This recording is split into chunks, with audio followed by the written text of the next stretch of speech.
Your answer suggests, Gimuguti, you don't think Chiefs go all the way. Because having beaten Sundowns, which is a monumental task, the biggest benefit on your list is the technical team, is the sponsors. I actually do have Chiefs beating Pirates in that final. My initial pick is Kaizer Chiefs to beat Pirates in that final. If you want to lose money, follow that prompt.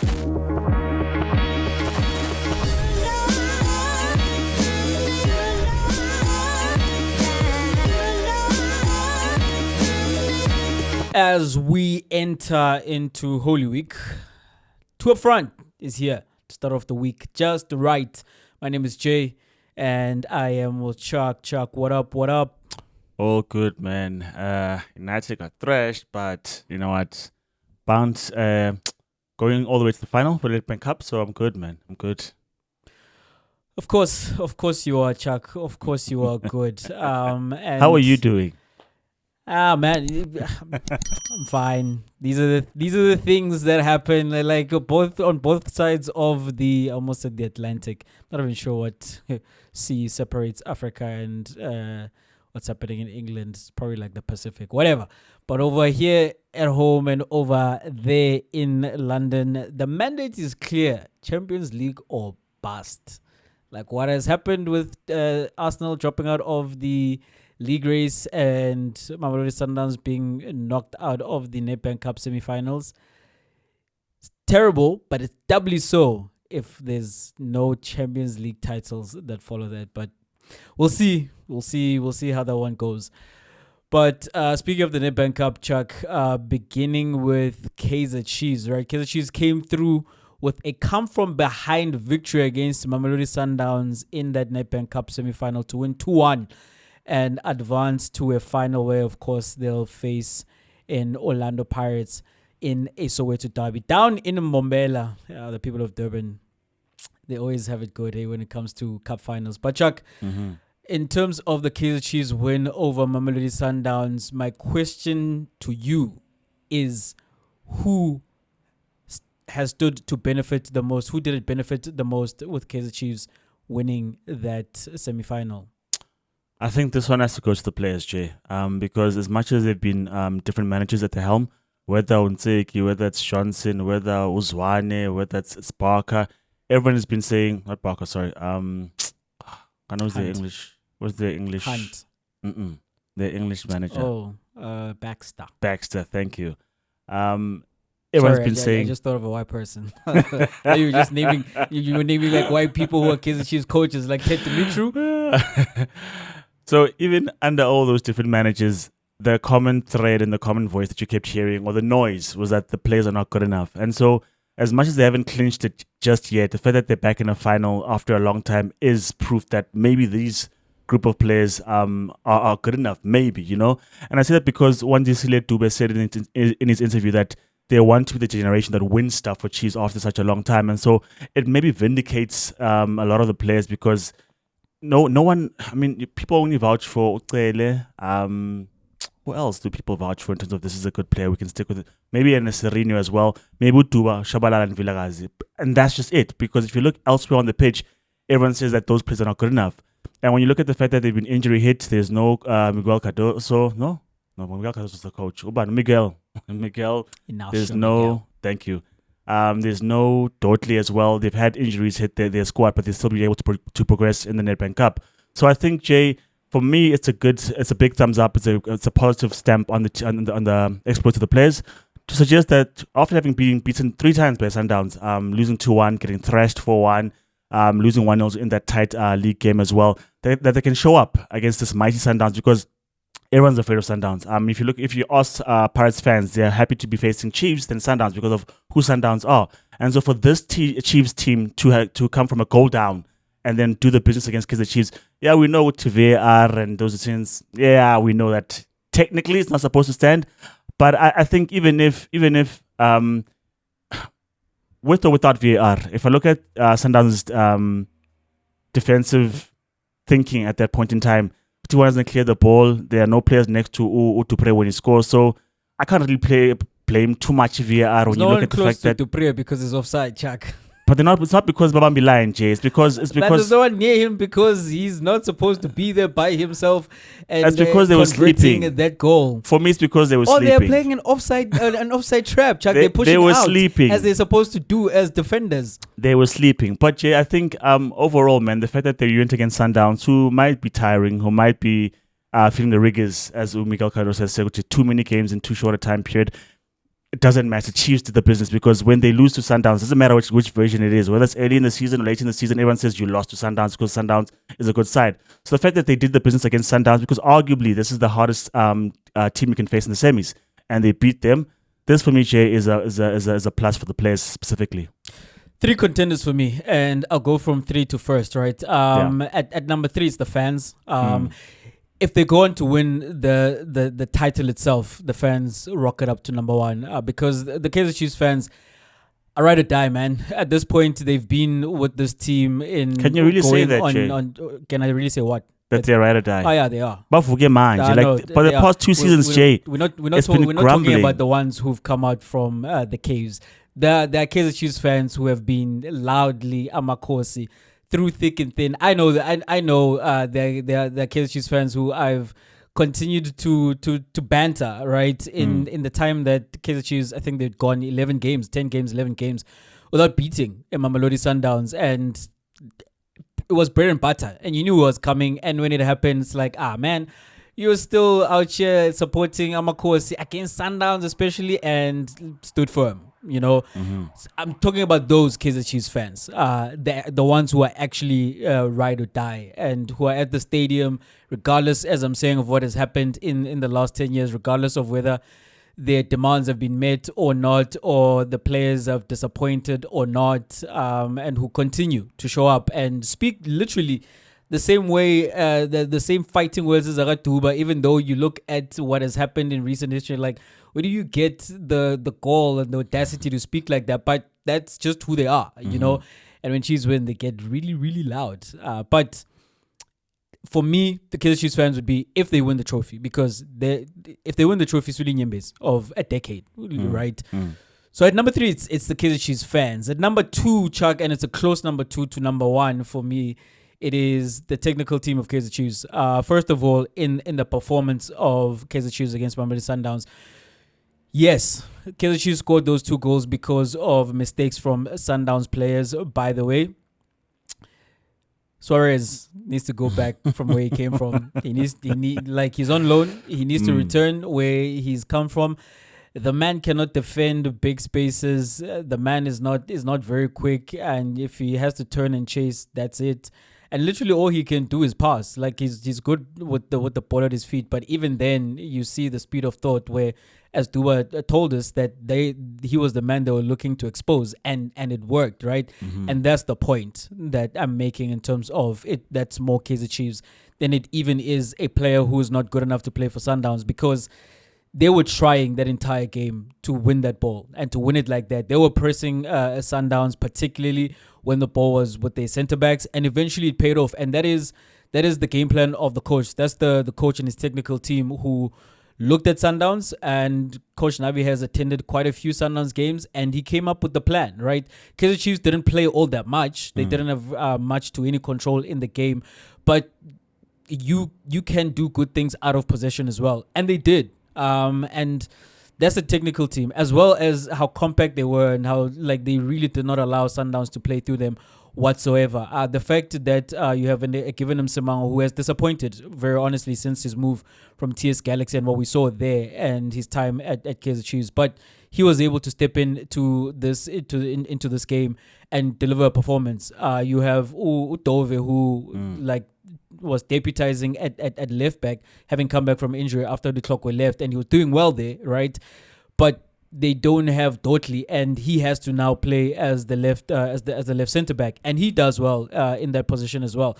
They're missing Miguel, as you say, they're missing Dotley, and they had a solid defensive performance, and that's the technical team who prepared them. But also, Chuck, it elevates how good they are. That maybe they are cooking. We're not going to go back to that until they win something, right? But it also benefits them in that Now, what we believe, it's not official yet, because Pirates need to get the points on the board in the league table to confirm their status as second place, which would then mean that whether win or lose the final, Kaizer Chiefs have qualified for the preliminaries of the Confed, right? But we expect that to happen, and if that does happen, then Kaizer Chiefs and the technical team can really go to the board and say, well, we're going to be competing on the continent as well. We need players. So it gives them something to justify. They already need players, but it gives them even more leverage to go to ownership and say, I need you to open up the checkbook. I need to go get players. Also, because it is still the process that Nabi is part of. And this can say, see, you can point to that and say, we are well on our way to something. It just needs more players. But at number one, Chuck, it's the sponsors. It's the sponsors who benefit the most, because a Soweto Derby Cup final, come on, man. You know, like Sundowns versus Pirates was going to be big again. It's going to be the second time around.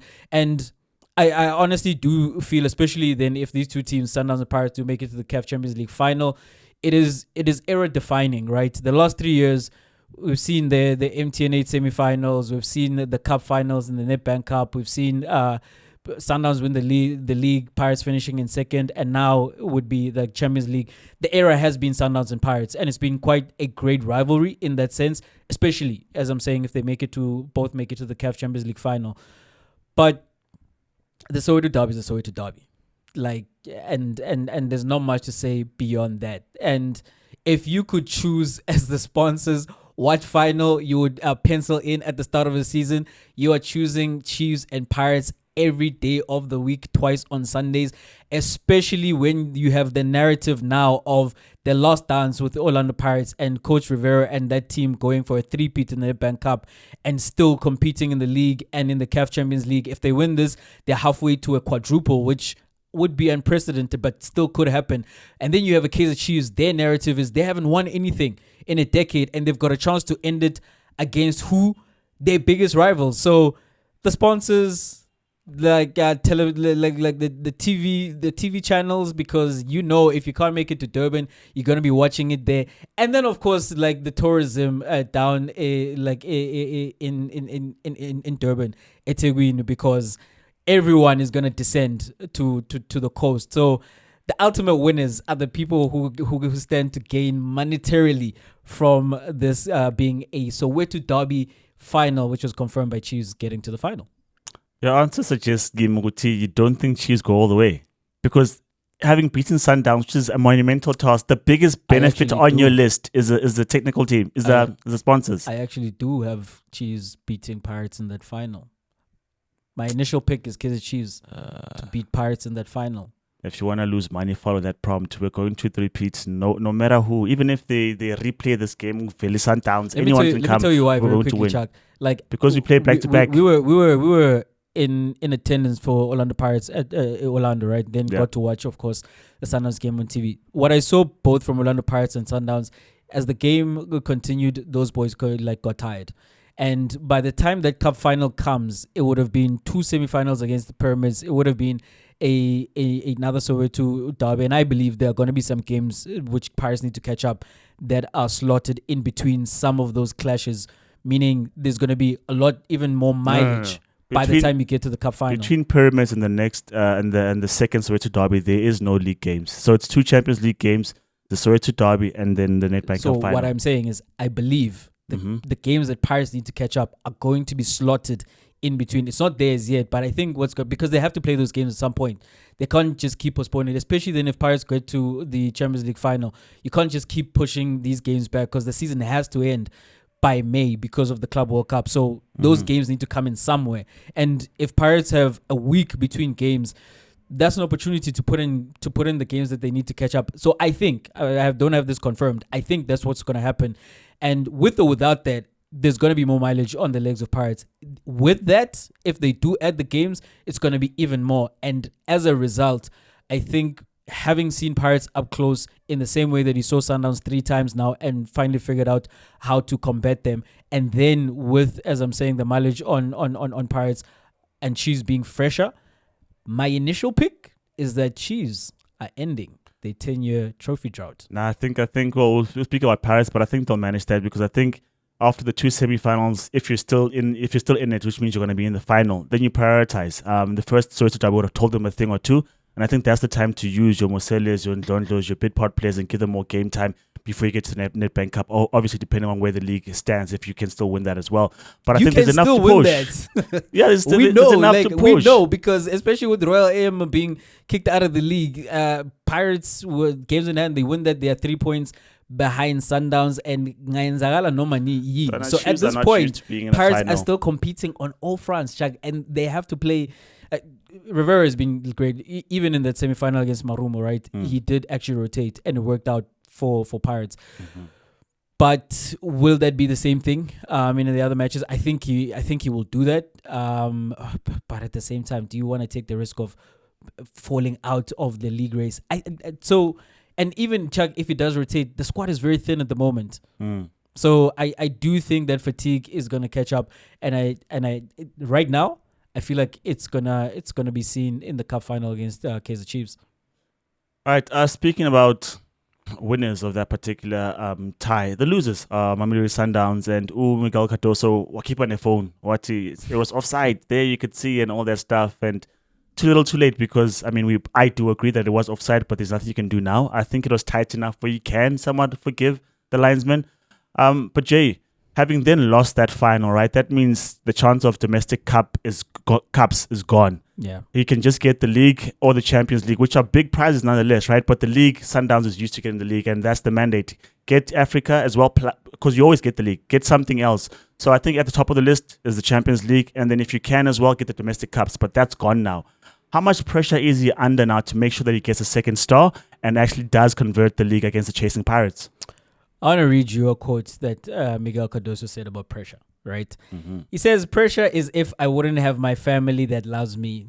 Pressure is if I wouldn't have a club that supports me. I am 52 years old. Sorry. It's time that I live in peace. I don't depend on the judgment of whoever.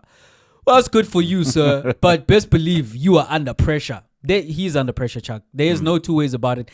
At the end of the day, and we've been speaking about this whole season. I've been saying this entire season, that getting to two Champions League semifinals in a row, Rulani Rulani, and then being let go of at the end of the season, and then going to Coach Manqoba Mngqithi, who was not originally, my belief, their choice going into the season, but because of how late in the piece the whole Rulani thing happened, they didn't get a chance to get the coach that they would have wanted to replace Rulani if they had all the time in the world.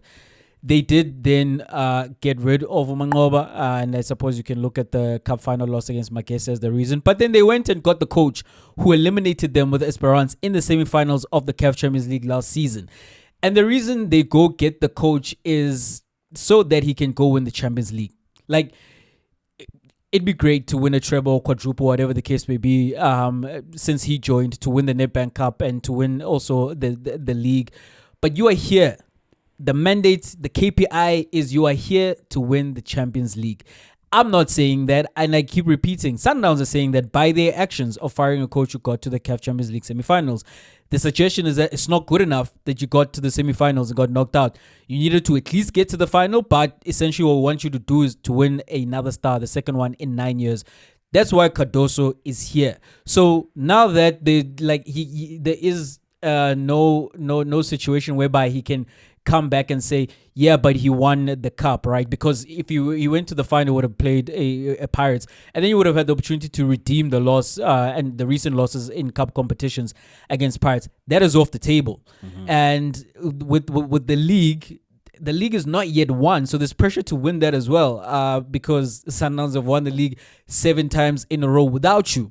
You can't be the guy who comes in and you stop that, because if you do, everybody's going to look at you as, well, everybody else could do it. I feel like sitting here, I could go coach Sundowns to a league title, but then you didn't do it. And so if he doesn't do that, Chuck, like it takes the pressure even higher. But the Champions League is it. And now the focus is very clearly on There's nothing else but the league and the Champions League. And as you say, that the narrative, I don't believe this myself. I think every league title is precious, but the narrative is that Sundowns have done it so many times. So it doesn't mean as much as what is their holy grail, the thing that they keep chasing, that they keep going everywhere around the globe, buying players to do. That is to win the Champions League and cement themselves at the top of continental football. So he is under tremendous pressure, Chuck, because the only thing really that will satisfy Sundowns fans and ownership, again, based on their previous actions, and the public at large. People keep saying, like, Sundowns buy every player. And what's the point if you don't then win the Champions League?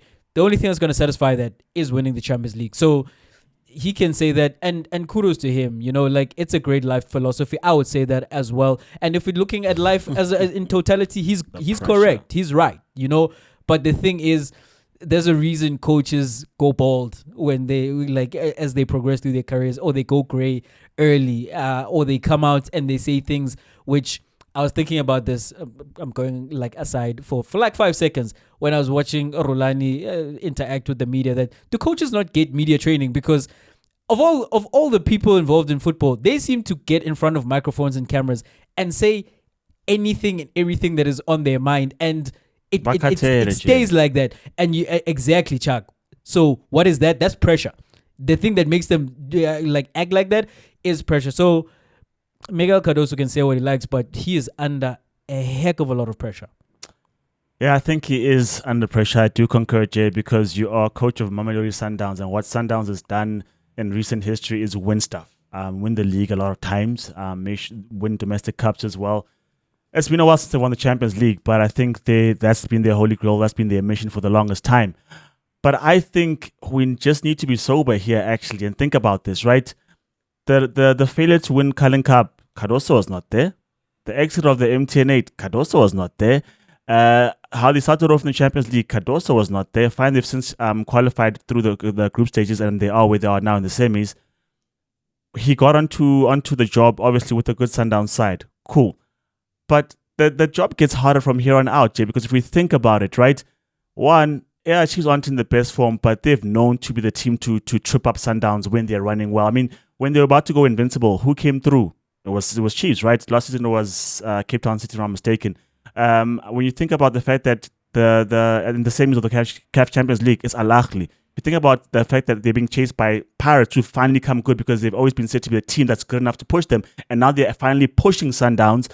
If you look at his points tally and he hits 70 points and does not have the league, you can't be mad. Or if he hits, okay, now 70 suggests that he does win the league, but if he gets to like 68 and doesn't win the league, I get this. It's still pressure, but you can't be mad at that. Is what I'm trying to say. Is that he didn't have a preseason and select his entire squad. Yes, he added Jaden Adams, and who else did he sign? Someone else. My point is this, Jay Oguti. Unfairly so, he is still under pressure, because if you look at this soberly, you look at Pep Guardiola, Ain't right? No unfair, Chuck. Yeah, Ain't no unfair. Look at Pep Guardiola's work, right? If I were to say this, right? If this was Steve Compella, who after the Sundowns let go of Manqoba Mngqithi, and they said Celus Bambela until the end of the season, like as caretaker coach, I tell you now that he's under no pressure.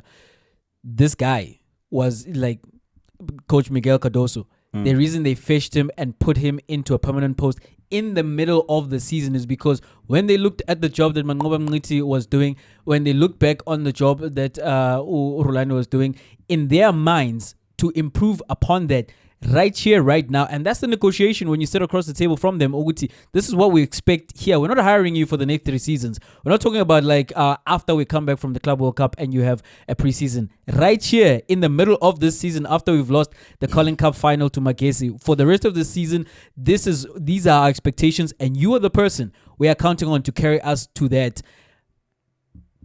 It's not like Jay, you're pouring water into a cup that, you know what, 10 more mils and it's gonna get full.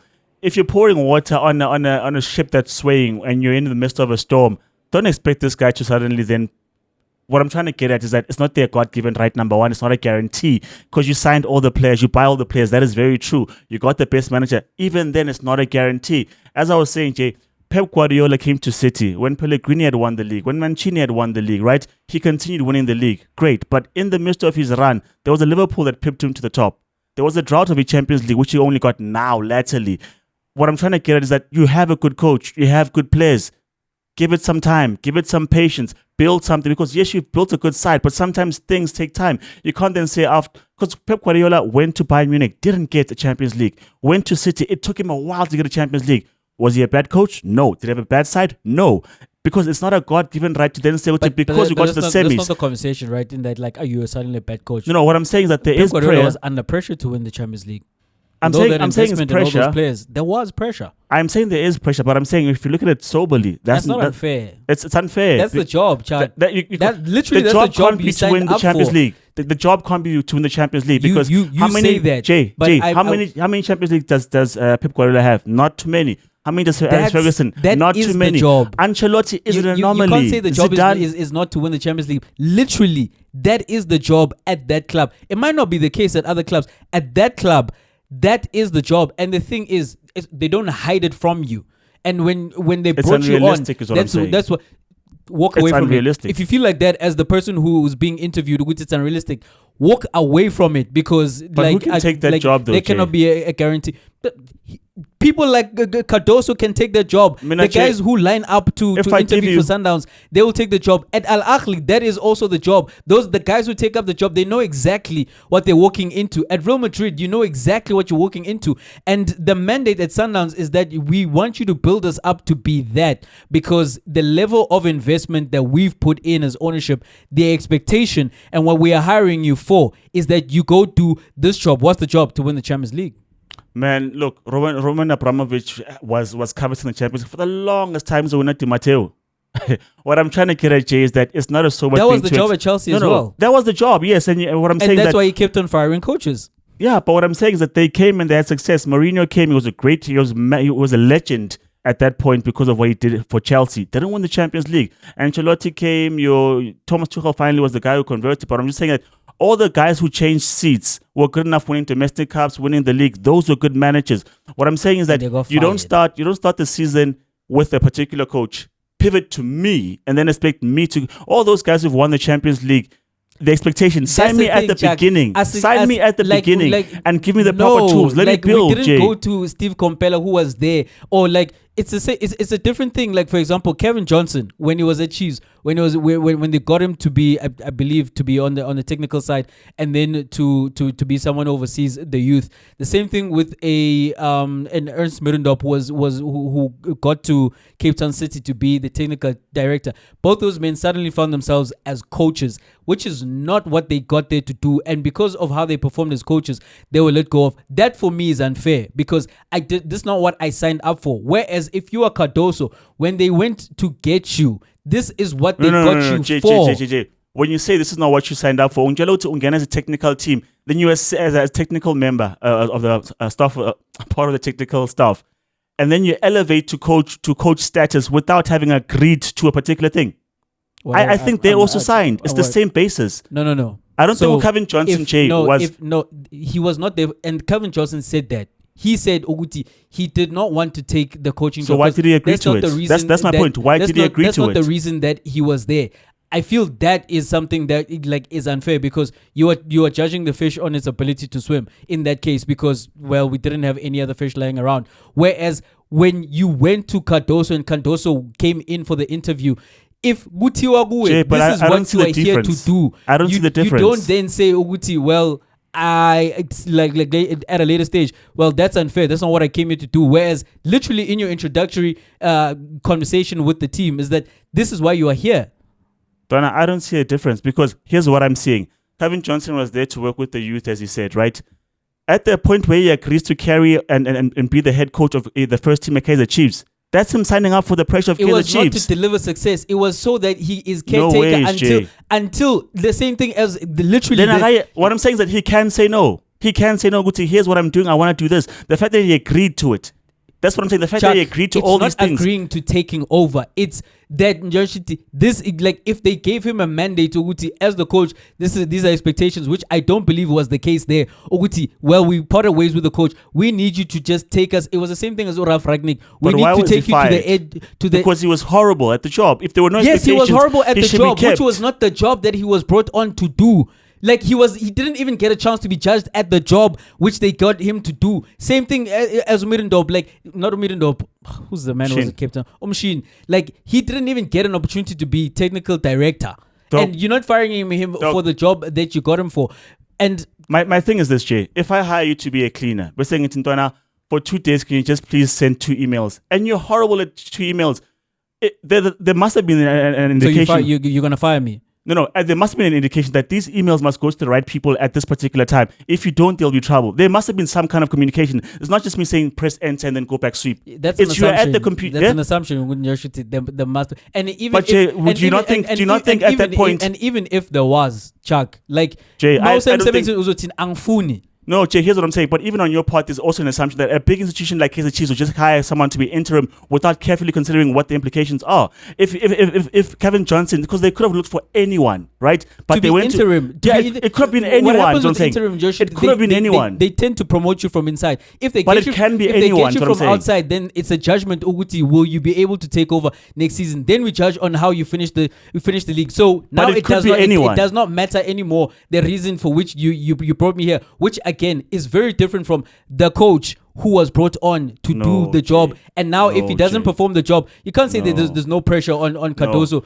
to go do the job which he was hired to do. For me, what you're saying to me is it's like what people say about local players, that because we didn't sign him for £50 million, there's less pressure on the lad. The fact that you're donning the jersey and you are playing and you've been selected, it's the same pressure for me, right? Because I could say, when I bring him up, I expect the Champions League. Great, it makes sense. Or versus if I promote an academy graduate, but the fact that in my right wing position, that's who I chose. That's the pressure to deliver is the same. Because you could say, Coach, I can't get Mbappe. So what I'm saying is, Jay, as much as we're assuming that because it was internal hiring, he could have said no. They could have looked at other people. The fact that he agreed. And the implications were, because you're bad at this job, we don't even want you for the original thing we signed you up for. You must have said yes to something. And I'm saying that Chiefs is such a big entity. So you agree that the pressure on Cardoso is warranted? Yeah. So you agree that the pressure on Cardoso is warranted because I'm saying it's unrealistic. What I'm saying is this, Jay, Mamel. On Abu Johnson, it is realistic. No. Here's what I'm saying. I'm saying when Johnson is signing up for that job, because you're saying to me it's different. When they're taking you from outside and they say, give us this is what they want. I'm saying to you, Guti, Kevin Johnson was unfair. Umshini was unfair. Cardoso as well is unfair because you guys didn't give me the job from the start. That's what you're saying? Yeah? That's what I'm saying. It's unrealistic. Yes, there is pressure is what I'm saying. Yes, there is pressure, but it's unrealistic. If Kevin Johnson was said to be interim coach, but you hired for a different job, but steer the Kaizer Chiefs ship. It's like you've just got your learner's license. Just drive my Ferrari down the block. It's not Cape to Durban, but just drive it down the block. And when I scratch, you've got a problem. I was not there to drive the car because I just got my learners. Kevin Johnson was not qualified. What I'm saying is that you don't have a right for the Champions League. It's unrealistic. Qualified. Yeah, Cardoso is also not qualified to go in the Champions League. It's not realistic to expect Cardoso to come through in the middle of the season to win the Champions League. Yeah. Why is it not realistic? Because it's not a God-given right. What I'm trying to say is that give someone continuity, give them the players, give them build the style. It's not matters of God-given rights. As I'm saying, in terms of if you walk into any job and they present Wuti, this is the KPI. Why is it the KPI is the most difficult thing in the industry? The KPI is the most difficult thing in the industry that some big companies don't get as well. You're not being asked to win the Champions League with Magesi. Yeah, but what I'm saying is that Pyramids don't win it as well. Esperance don't win it as well. You haven't won it. Sima don't win it as well. There are lots of teams who don't win it. What Sundowns did is like we've been with all the other coaches, and they. That's why the Real Madrid thing is different. You can want to argue like till Kingdom Come, it might not be realistic, but at Sundowns. Mm-hmm. That's the job at Sundowns. So in terms of like the reality of matters, this is what is happening at Sundowns. That's what happened. I feel Nurshiti was not the right decision to part ways with a Roland Mkwen. And I also don't feel you can go into a season and just expect to win the Champions League. But the question of Nurshiti, how much more pressure is on him? The pressure has multiplied as a result of what comes from Sundowns, the management. Mm-hmm. But what comes from Sundowns, the management, is that he has to go win the Champions League. And as I'm saying, that's the job that was presented to him. That's what they shook upon. And so, like now, being in the semifinals and it being 3-4 matches away from winning the whole thing, and there being nothing else on the table but a league title, which they've won for 7 years, the optics of it, even then from outside, is that What he's going to be judged on in terms of did he have a good stint at Sundowns is not the fact that they are in the semifinals or they would have finished a close second behind Orlando Pirates. It's the fact that did he deliver the second star? I mean, I think, yes, there is pressure. I think it's unrealistic because if they say deliver the league again, then we can say, okay, based on a string of results, this team has been consistently able to win the league, and so this is what we expect from you. It's been, 2016? It's been 9 years, and you expect me to just do everyone who's coming through the doors, like, get that. Like, guys. And if he fails, the next guy who comes in, they're going to say the same thing. Because and what's happened... they're going to say the same thing to a revolving cast of coaches until they find the one who does that. The others can come in and say I ain't and they'll walk away, I suppose. But that's the job at Sundowns. You know what? Well, Pirates will get the second star first. We'll see, and let's see what Sundowns move and do. But I think the pressure is definitely on. I don't think it's realistic. I think give him a chance next season. Maybe you can put that pressure on him after he's won the league. If he doesn't win the league at all, then you can give him the boot. If he doesn't win the league at all, but Africa second star, that's very hard. Of course, it's very hard. But we are Mamelodi Sundowns. We prescribe to Club World Cup standards. A man, Chuck, who was under pressure for a decade, actually. Rory McIlroy finally, to borrow a term from wrestling, right, with Cody Rhodes, finished the story by winning the Masters and completing the Grand Slam, becoming the sixth player in history to do so. He'd been chasing the Masters to complete the Grand Slam for 10 years, and he finally did it on that Sunday at Augusta. And I want to ask this question in terms of finishing the story, right? As an observer of sport, which has been the most compelling finish the story that you have had the chance to witness? I've been racking my brain. It's just not coming. Like, I think of like a Glover Teixeira, UFC fighter, light heavyweight. He actually finally won his light heavyweight title at the age of 39, if not 40. Obviously, the oldest champion that the UFC has ever had. He's been in the game for a long, long time. Even when John Jones was coming up, he was already there. I think his only title fight was against John Jones, which he lost. And ever since then, he's been grinding in and out of the rankings in terms of top 5, coming close and then losing, coming close and then losing. And then finally, at the age of 40, he captured that. And I thought to myself, that is finishing the story, right? But I think as someone who watches football and having seen, for many people, the debate of the GOATs being put to rest was Messi finally winning the World Cup. Because that's a man who, after, I think, 2018, where he lost the World Cup, he was like, I'm done. I'm not having anything to do with Argentina. The Higuains and the Di Marias could not say anything to him, right? But somehow he had a change of heart, turned around and donned the Albi Celeste jersey again. And he leads, and he was a sterling player. I think minus Mbappe, he probably was one of the best players at that World Cup. So in 2022, Messi gets his hand on a World Cup trophy. And I think for me, that finishes the story because of all the comparisons, right? Because there was Ortega, there was Riquelme, everyone was the next Maradona, right? And Messi seemed to be that guy yet again, and those shoes seemed big because everyone was like, yeah, he does well with Barcelona, but can he do it with Argentina? And for the longest time, he could not convert with Argentina, whether it be Copa, whether it be World Cup. And so when he finally does get to that particular place where he's clearly their leader, clearly their talisman, where everyone does the thing for Messi and Messi gets the crown, I think Messi is the guy who finally finished the story, Jay. I thought about Messi, right? And I thought, did he wait all that long to win a World Cup? Because when we look at his World Cup career, 2006, I forgot who the coach is. He benched him. We watched Argentina get knocked out of the World Cup and didn't even bother to sub him on. And I think things would have been different if that happened. Then 2010 was just a disaster under Maradona. 2014 is where the heartbreak really happens. It's at his peak, and then it's the World Cup final. Personally, I feel that's on Messi because I feel all things being equal, the greatest player of all time, if he shows up as himself in that World Cup final, they win the World Cup final. And what do you mean that's on Messi, Jay? Because like we said, big moments come and not everyone converts. So that's why I say all things being equal. It's not a situation, my view of that final was not a situation that, man, the other team was just that much stronger. It's that's just too much to expect of him. All things being equal, if there's going to be a difference maker, I expected it to not be Mario Götze.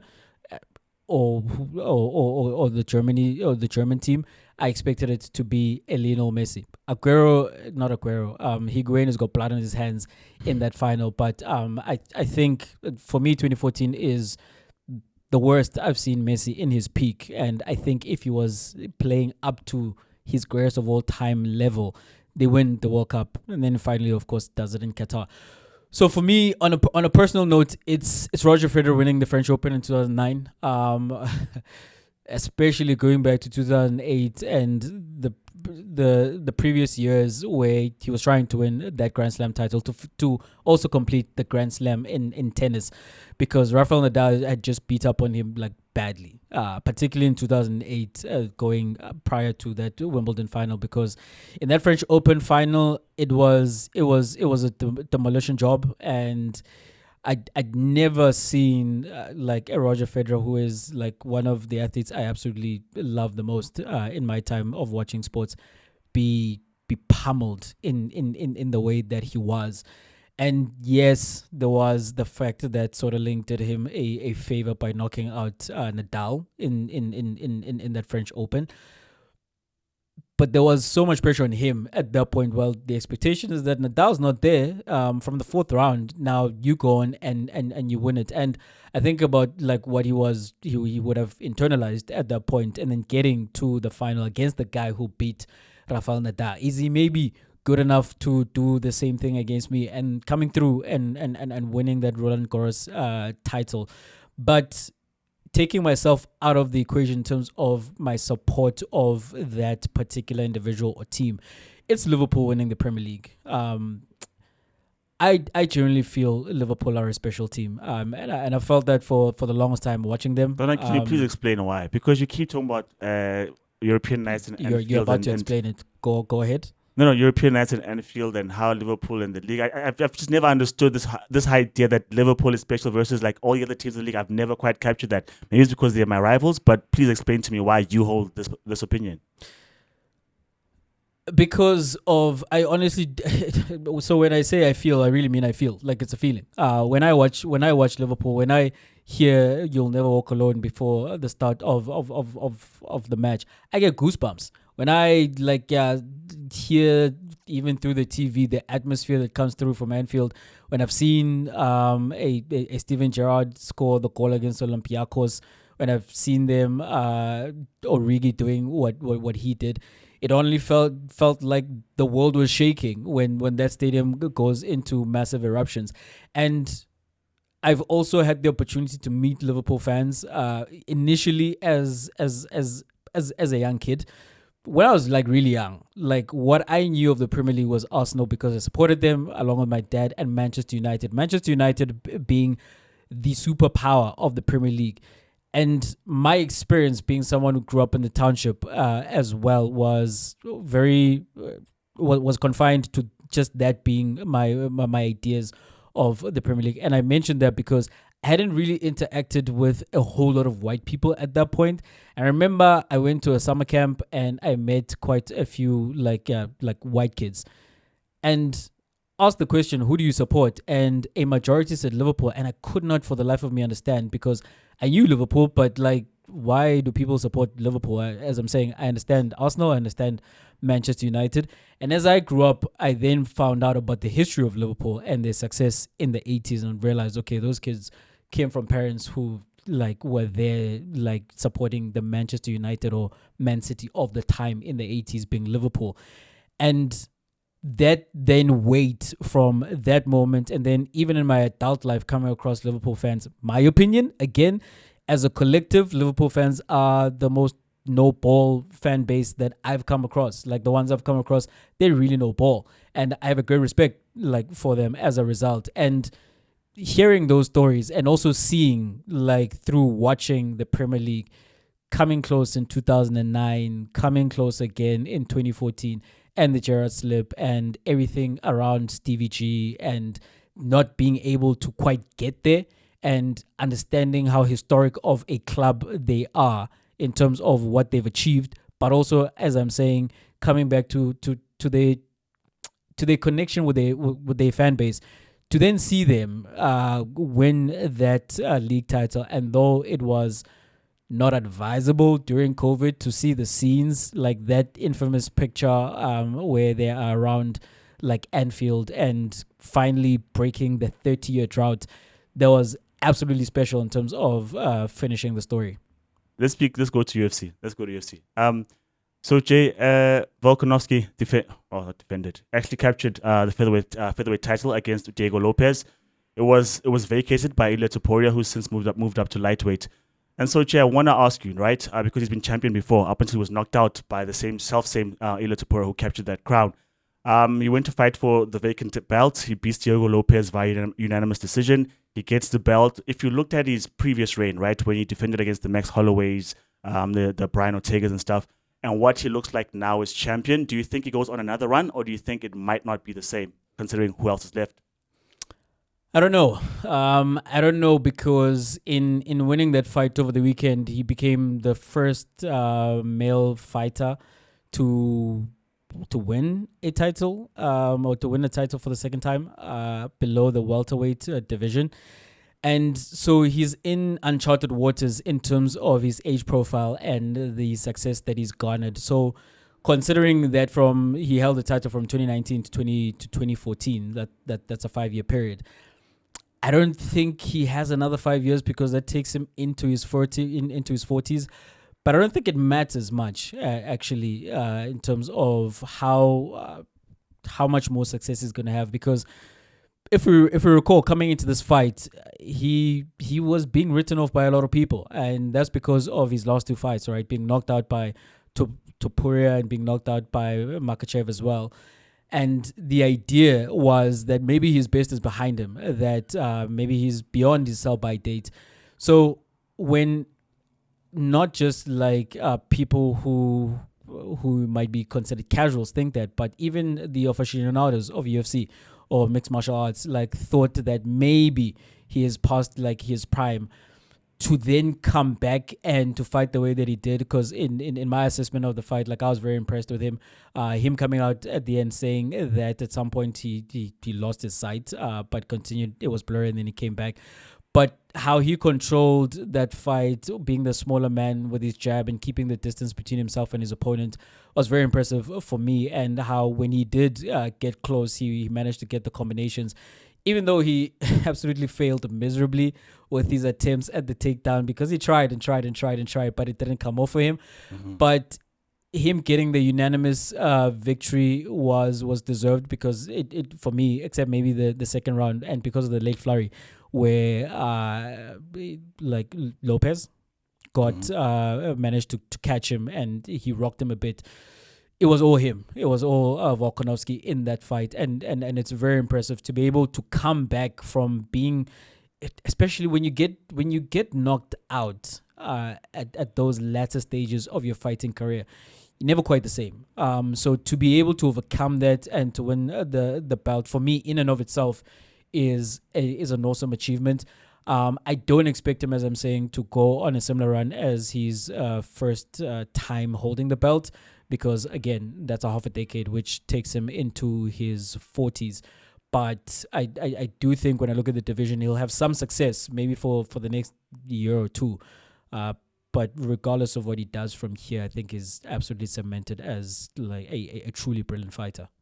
Yeah, I think he'll be a Hall of Famer, and not too long he'll be inducted. I think Volk is a great fighter, and if you look at that fight against Diego Lopez, he fought someone who had no quit in him, because Lopez was able to eat up all those shots and still stand in front of him, because I saw him landing a left hook, a right jab, and Diego Lopez was standing right in front of him, not staggered, not moving, standing right in front of him.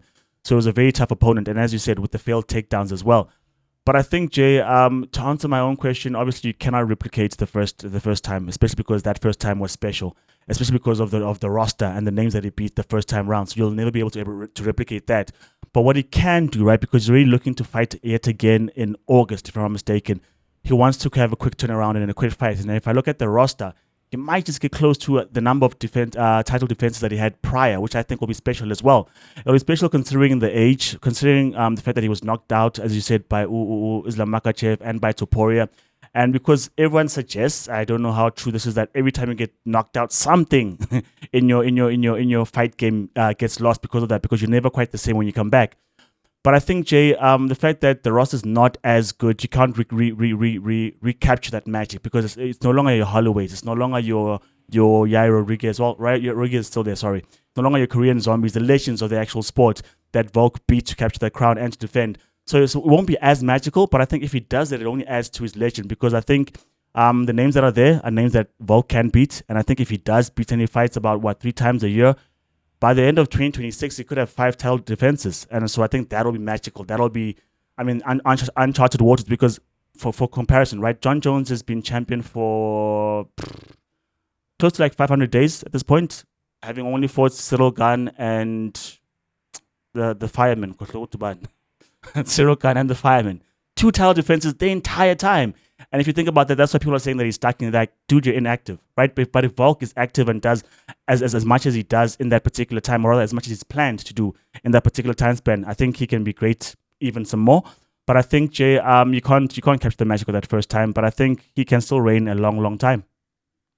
Yeah, we'll see if we'll see what he's able to do because he's proven that there's nothing you can really put past him, and if you try to do that, he's just gonna come in there and prove you wrong. As I'm saying, one of the better small men. It's always so encouraging to see small men doing truly amazing feats, particularly in pugilistic sports. But to our last story, Chuck. Akani Simbine won in Botswana the 100 meters. Faced up against Omanyala, the fastest man in the record holder, the African record holder, and running 9.90, the world leading time. And coming from winning his first global medal in the world indoors, winning that bronze, and coming also from last year where he won as part of the quartet in the silver 4x100, the silver medal in the 4x100 meters for men. Is this the season? Is this the year going into the World Championships that Akani Simbine cements his place globally and comes home with maybe the title or yet another global medal in the World Championships, in the big one? Maybe, right? Because he said of himself that the medals and the titles don't necessarily define him. But I think they switched on something in him that was not there because the thing with Akani Simbine is that he'd always run good races. You always have good seasons where you're like, okay, World Championships are coming up. Olympics are coming up. Now you're about to see someone get a medal from South Africa in the 100 meters, and then it doesn't happen. And I think that 4x1, that victory, I don't know how to describe in terms of what it did for him, but the taste of success, I think, is something very sweet, and that's something that he's been chasing. And the fact that he actually got to taste it pushed him to then go into the indoor championships and get that bronze, whereas previously he hadn't even competed in that particular arena. So to go to Botswana, Jane, to beat Omanyala by having a world-leading time, 9.90, I think that's magic yet again. And with sprinters, in my mind, I feel that they're always fast, right? They're always fast, but you need to have momentum. You need to have something click. You need to find a purple patch, which I think he has at this point in time. So I think towards it, where many of us would say is towards the twilight of his career, over the hill, he's maybe has a little bit more in terms of a peak and a plateau before he then goes downward. So I think this is the time. It's now or never. And I think the numbers suggest that he's yet to be proven wrong in terms of he can get. I'm yet to be proven wrong in terms of he can get a medal. I think he gets something, Jay, in the World Championships. I think he gets something because that taste has made him a different athlete. We've been here before with Akani Simbine, where he's run fast times in the early parts of the year, and then come the World Championships or the Olympics, a little later in the year, it's not quite the same form. And I've also said that he struggled with the pressure in finals, but I think this year is different. I really just think it's different, and I think it's because of the fact that winning is contagious, and he does have that taste of winning, and the fact that in the individual 100-meter final at the Olympics, he ran his PB, and for me that answered the question in terms of what is happening between his ears in those high pressure situations. When the lights are brightest, can he be his absolute best? Can he show the form that we've seen him exhibit in the early parts of the year? And the thing is, of course, he has to run fast. He has to be in some kind of peak in the early parts of the year because the South African national championships happen around this time. They're coming up soon.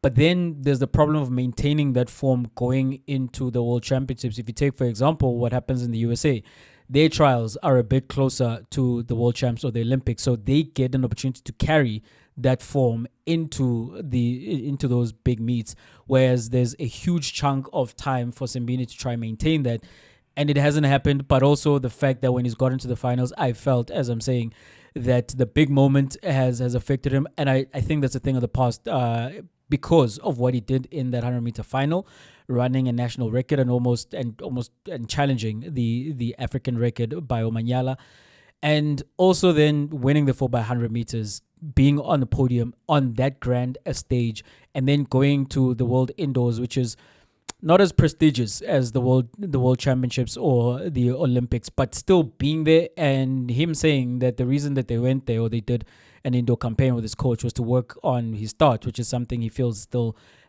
needs some work. And we saw in the race in Botswana against Omanyala, he was behind at the start, and then he came back on Omanyala. And to be running 9.90 right now, my hope is that this is not the peak, but he's able to shut it down and to bring it back up again, going into the World Championships in the same way that he did last year. As I'm saying, I feel like there's so much experience now with his own experiences, and also with how the mechanics and the periodization of training and racing works in preparing yourself to be at your best when you are really needed to be at your best, that he's maintained his speed into his early 30s, which is quite amazing to see.